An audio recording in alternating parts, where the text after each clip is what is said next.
Hey guys, don't mind me, just in the middle of the gross river. You've interrupted me on a gorgeous hike here. Anyway, this video is going to be 3 tips on how I would attack re-entering normal life.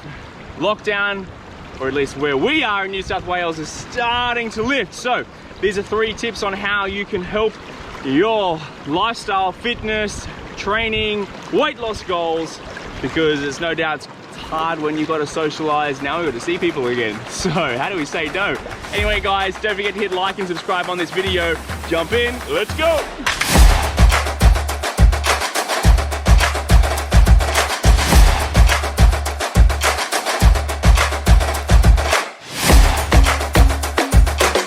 What's happening guys? Welcome back to, it's been a long bloody time since I've been on YouTube. So I would like to say welcome back to myself. I have taken a little bit of time off social media in the last couple of weeks. We've had a couple of little family things going on and whatnot. So just thought I would take, a bit of a breather.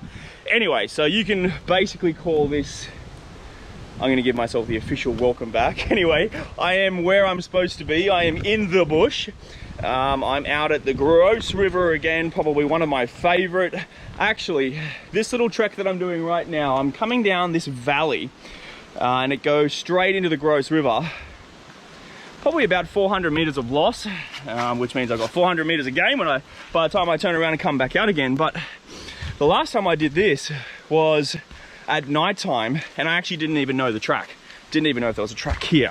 Thought there was, judging by some maps that I have read and seen beforehand. Anyway, yes, that trek, which was a little while ago, probably about 6 months or so, with Rob, Big Bag Bobby D. Yeah, we managed to get stuck out in the dark and we came up here, and quite hairy, especially in the dark anyway, so which is pretty slow going even on the way down in the rain. So, but I am out here today just to get a couple of hours underneath the feet, nothing too intense, nothing too crazy.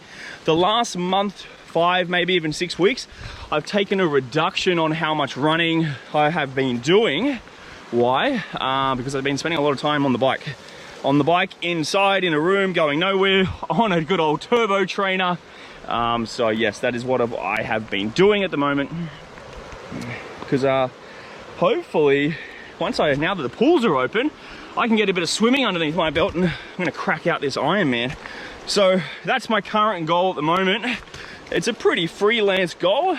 I don't really have a time frame as to when I would like to do it, but once I feel comfortable, maybe a month, maybe 5 weeks of swimming, and I'm sure I'll be there ready to rock and roll it. So it's a 3.8k swim, 180 kilometer bike ride, followed by a marathon, which is probably the one thing that I'm not actually worried about. I'm not worried about the bike either, but judging by my current, what I've been doing basically for the last couple of years has been running and trail running and hiking. I haven't done a lot of bike riding, so it's been good to just knuckle down, spend a fair bit of time at some aerobic work. I have built my aerobic base about over the last 4 months on the bike. It's been quite a good base building period, and I'm really starting to see the benefits now. So I'm just kind of tweaking and now reintroducing this sort of stuff back into my life.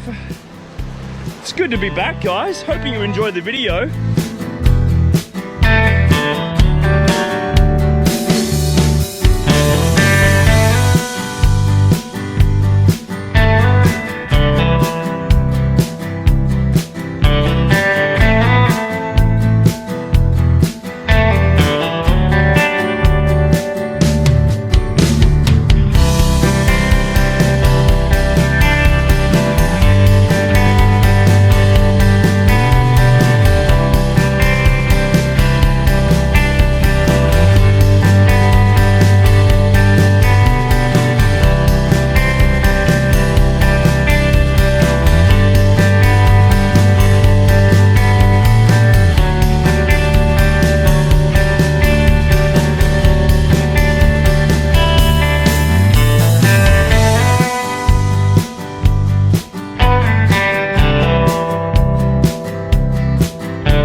So I didn't really have too much plan as to what I was going to do when I was down here, but the water is beautiful.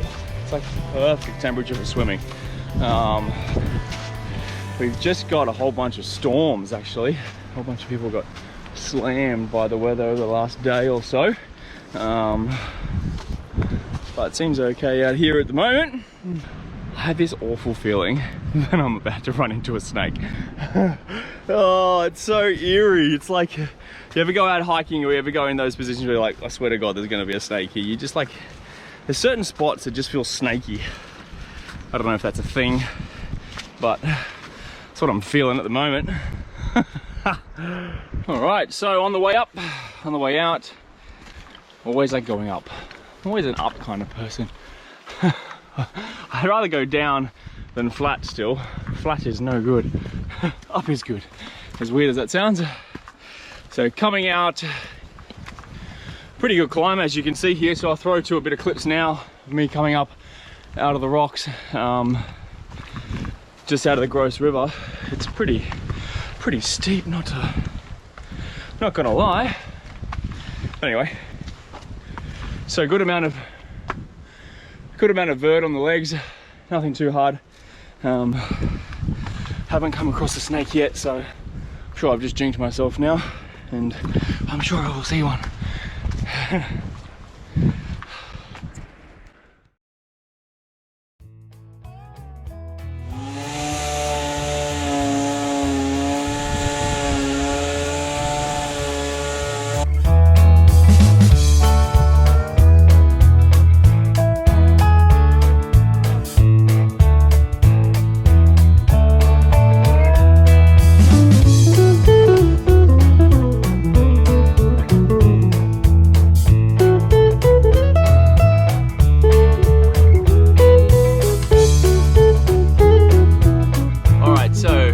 Here, I'm going to give you my first tip. Entering back into some sort of normality, I would recommend, if you have goals, if you have particularly weight loss goals, right? Because weight loss goals are harder than other goals to stick to, or at least that's what I find anyway, is number one would be tell as many people as you can. Okay, so why I'm going to say that as my number one is purely because most of the things that we haven't been able to do is see people, right? We haven't been able to, you know, go out and celebrate and socialize with family members, friends, and all those sorts of things. Now, because you have the opportunity, you're going to want to splurge on your diet. Maybe you're in a weight loss cycle at the moment and you're kind of restricted, right? Or if you're really gunning down some sort of performance that you've been working towards for so long, it depends on your context. My recommendation to you is when you do go out, just tell people that that's your goal. What is your goal? Is it to lose weight? Is it to get fitter? Is it to move faster? All these different things, right? What I would recommend you do is if you tell them and you inform them that you have these goals, it'll give you that little bit of accountability, because you're not going to want to stuff up. You're not going to want to eat some food that you probably wouldn't have if you were really sticking to your goals, all those different things. So that would be my point number one, is if you're going to head out more, you're going to start socializing more, which is probably all of us, is the people that you're hanging around with, make your goals obvious. Tell others your goals. And I would say that might just help you out a little bit. Part two is just coming up.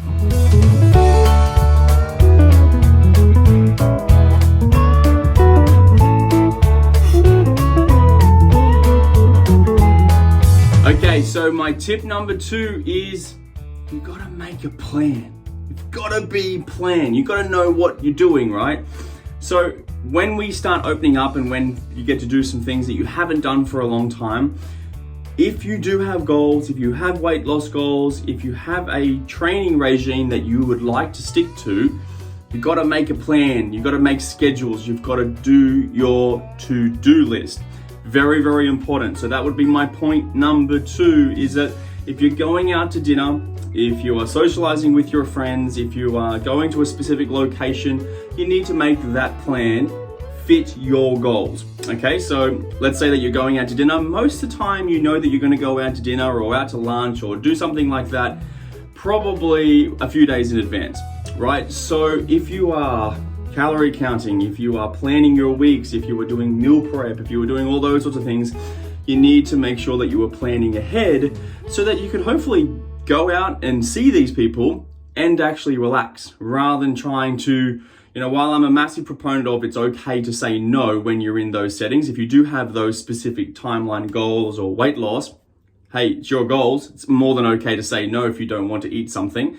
But however, if you do want to join in and you want to kind of go with the flow a little bit more, my recommendation to you is please plan. Okay, so you don't just get a certain amount of intake or energy or calories that you get every single day. And if you go over that, you gain weight. If you go under that, you lose weight.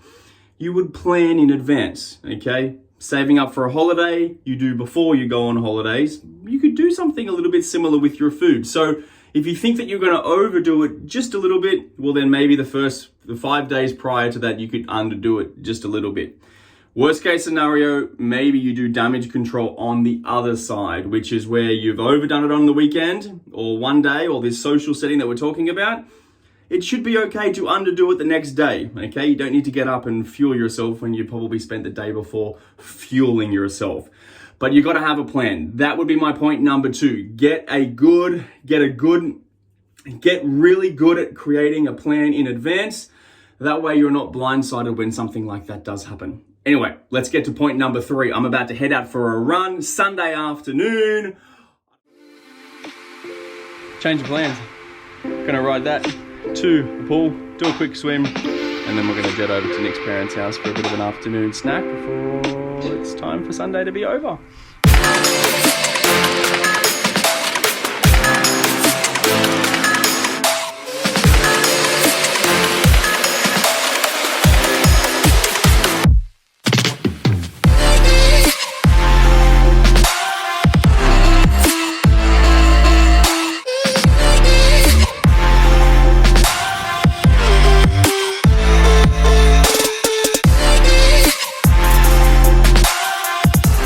Just done my swim, short and sweet, hang around for point number 3, but I'm going to go over a conversation that I had with a client. Now it's Sunday, always do coaching calls as well on Sunday. Now I have just, where am I going to put you? I was on a phone call with a client that I've had for 6 years. 6 years. So now this person knows old school Nathan, knows old school Commando, no pain, no gain, all that sort of stuff.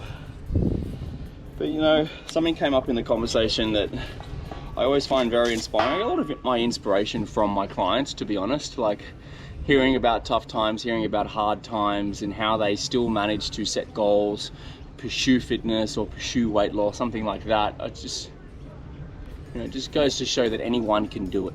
Anyone, if you really want it bad enough, whatever that goal is, you can have it. You just got to put the work in. But speaking with this client, and she was saying, you know what, I've been working with you for 6 years, and she goes, I don't think I'll ever stop. And I had a giggle to myself, and I was like, so can you tell me more about that?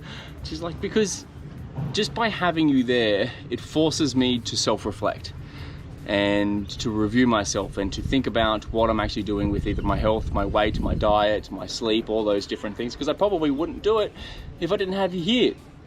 And why you could sit there and say, yeah, I can do that on my own, blah, blah, blah. That's completely fine. But I know I gravitate towards the same sort of feeling with like having Nick as my wife, right? Like I'm just lucky enough that my wife is a coach. I'm just lucky enough my wife is a coach. So I get to, talk to her, poor Nick. I get to talk to her every day about reviewing myself and reflecting and all that sort of stuff. But that is something that I talk about so often with clients and myself, right, is removing your own bullshit, which is self-reflecting, being honest with yourself. I just thought it was a fantastic conversation that I thought I might as well share with you guys. Self-reflect, review. If you don't have a coach, either get one that you really like and that it inspires you, or have a process to self-reflect on yourself. I just know it helps to talk to someone else about it. But point number 3, I'm going to get my bike ride on now, and then I'm going to tell you what point number 3 is, and it's going to be about training as we get out of lockdown. Let's do it.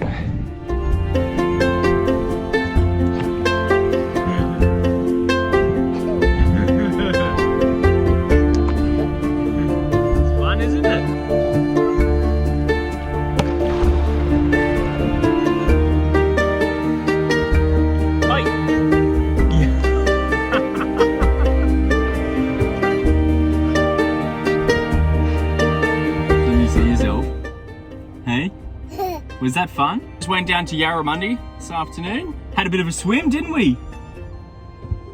Had a bit of a play. Maggie had a good swim. So I'm gonna leave you with my point number 3. My last recommendation when it comes to entering back into maybe the new norm. Lockdown is slightly lifted, as I keep mentioning. All right, think about how adaptable you've had to be to keep your training up, maybe potentially to lose the weight that you've lost, or to get as far as you've gotten within lockdown. Now, just because the gyms are open doesn't mean you have to spend every waking minute at the gym to try and get healthy. And I want to leave that with you guys for my last tip, is because getting healthier, getting fitter should include the people that you are with the most, your family, right? Whether you've got young kids, whether you've got older kids and it's just you and your husband, you know, what sort of things are you doing actively together to grow together? And I think to blend your fitness so that it is this lifestyle that we've talked about, right? You've heard me talk about it beforehand. It doesn't have to be no pain, no gain. Get to the gym, follow some strict program. It should all be very adaptable. It should be able to blend within your lifestyle. So you've had to adapt. Hi, Baba. You've had to adapt in the last 18 months to do what you've done within COVID, right? Obviously, for reasons that are obvious, people being relatively negative, mindset, emotional stress has been really high. Obviously, that's 110% warranted. But don't complain now that you haven't got yourself where you wanted to be within lockdown. So as we re-enter, remember that getting fitter is all, particularly if you have goals like myself, where you're probably not going to be a paid athlete, right? You do all this sort of stuff for fun. You do it as part of your life to not consume your life. So make it active. Make it active with your family so that you can do it more often. They say that to be fit and to be healthy, it is what you do consistently, right? Everyone always says, stay consistent. But how you realistically stay consistent is you make it work with your family. You make it work with your environment, or you make your environment work for yourself. So that's where I want to leave you, is how can you blend, and how can you've had to think outside the box within the last 18 months of this lockdown, or however long lockdown's actually been. We've had to deal with it, right? You've had to spend more time with your family members, but I think that's a fantastic thing. That's awesome. Isn't that why we all get married, have kids in the first place, is to spend time with them? How can I become fitter while I'm still with my kids? That's the key. So that, when I do have a chance to go and do a training session, yes, it's going to benefit me for some specific reason, but there is a lot of things that you can do with your young ones that will improve, not only maintain your fitness, but improve your fitness. And I want to take a reminder here for you to not forget that, okay? Fitness doesn't have to be in the gym, some regimented training program, although it's a great idea and it's probably part of what you're doing, but how can you blend? You don't want to become an active couch potato. You want to train and then still have enough energy that you can continue on training basically with your kids. Go to the park, run around, do some weights in the backyard while you're doing your lawn mowing and all those sorts of fun things, right? You make it interesting, you make it part of your lifestyle, most likely you'll stick at it. How do you come out of this lockdown? I reckon you come out of it highly motivated, and it's very exciting if you ask me. Hoping you enjoyed these 3 things to think about. Maybe it got your mind ticking over a little bit about your own lifestyle and how you can improve your health, your fitness, your relationships while you try and have these goals. You don't want to just be like, all right, put your life on hold, go and get fit and healthy and then come back to it. It's going to be there. You've got to be able to work with it all together, and that's the key. That's the hard part, but that's the key. Anyway, don't forget to hit like and subscribe on this video if you enjoyed it. Send me a comment, put a comment down below. Otherwise, guys, I'll see you on here next time. Thanks for following, thanks for watching, and I'll see you all here soon. Bye.